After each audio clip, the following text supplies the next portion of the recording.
in solving problems involving linear functions, and this house believes that we don't need to use the 5 steps. First, let me introduce the proposition sides. They are Kayla Shane Dagopioso, Pamela Canlas, Christine Dayan Bautista, Kayla Marie Chavez, Anila Tizon, and Joanne Jono. You may take your seat.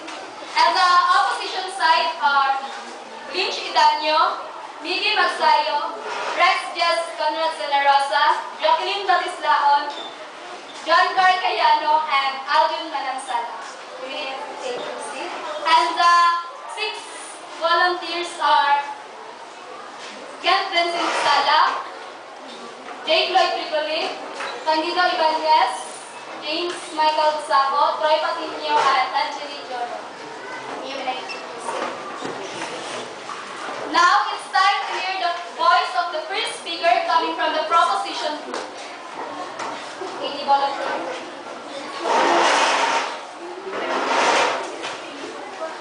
So good afternoon once again. I would prefer or choose to use the 5 steps. It is because it's one of the ways to solve our problem correctly. And I think we should use it for us to solve the problem easier and organized. So thank you. Okay, thank you. Any reaction from the opposition group?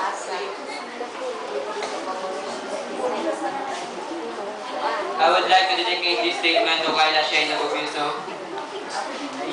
Yes, it is good to use the 5-step method to have a correct and sure answer. But my concern is it consumes a lot of time. So if you will join a math contest, and you know that math contests have a time limit, so there is a possibility that you lose in this contest if you use the 5S. And I know even we will not follow the 5S method, there is another way to solve the linear function. Thank you. Okay, thank you. Any reaction from the proposition group? I dedicate this statement to Miggy Magsayo. Yes, it spends more time to solve the problem, but you can get the right answer. Like what they say, slowly but surely. Okay, any reaction? I dedicate my statement to Pamela Canlas. We don't need to use 5S because we can solve it with our brain. Okay, any volunteer from the proposition? I dedicate this statement to Mr. John Carl Cayano. Not all people have their own high IQ to solve the problem without using the 5 steps. Thank you. I dedicate my statement to Ms. Christina Bautista. We don't need a high IQ to go to the conclusion or to solve the problem without undergoing to a long method. That's all. Okay, any reaction from the proposition?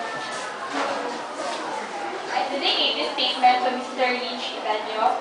Solving problems using 5 methods, or what we call the long method, is more efficient because you can analyze what is the problem. Okay, any reaction? I dedicate this statement to Kayla Marie Chavez. Yes, you can solve it more easier and more efficient, but it can consume a hard time to solve the problem. I dedicate my statement to Miss Jacqueline Batislaon. Yes, you are having a hard time to solve the problem using the 5 steps, but you can ensure your answer. Any reaction from the opposition? I address my concern to Miss Anila Tizon. Why should go to hard times when it has an easy way? Okay, any reaction from the opposition? I address my statement to Rex Jess Conrad Zenarosa. Yes, it has an easy way, but are you sure with your answer? Even though it was a waste of time to solve, but if you're done, you can assure that your answer is correct. Let me end this with a quotation. The root is bitter, but the fruit is sweet. Any reaction? I address my concern to Miss Joanne. Why should you undergo in a hard time or a long method? There is an easy way. Let's concern time. but time is going.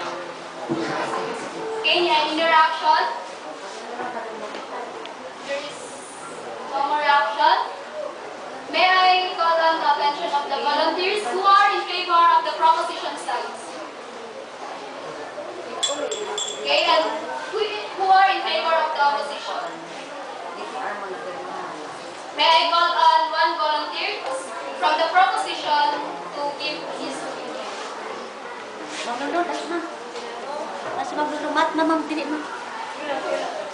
Good afternoon, teachers, my beloved principal, Dr. Hales.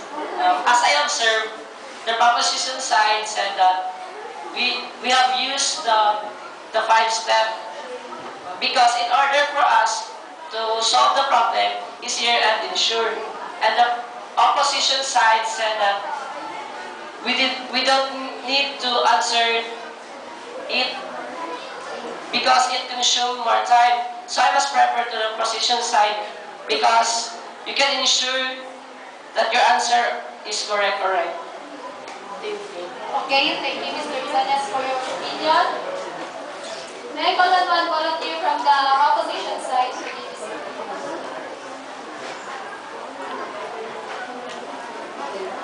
The opposition team said that it spent more time to process it and hold the position slowly but surely.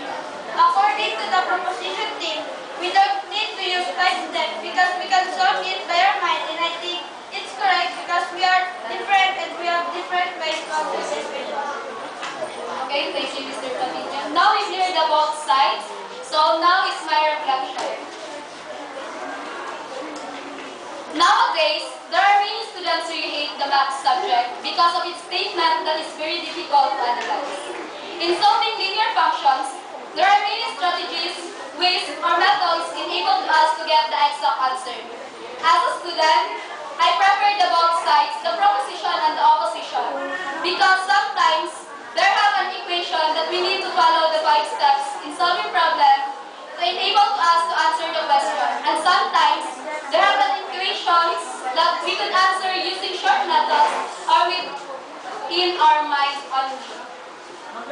Okay, thank you for the contestants, for the teachers.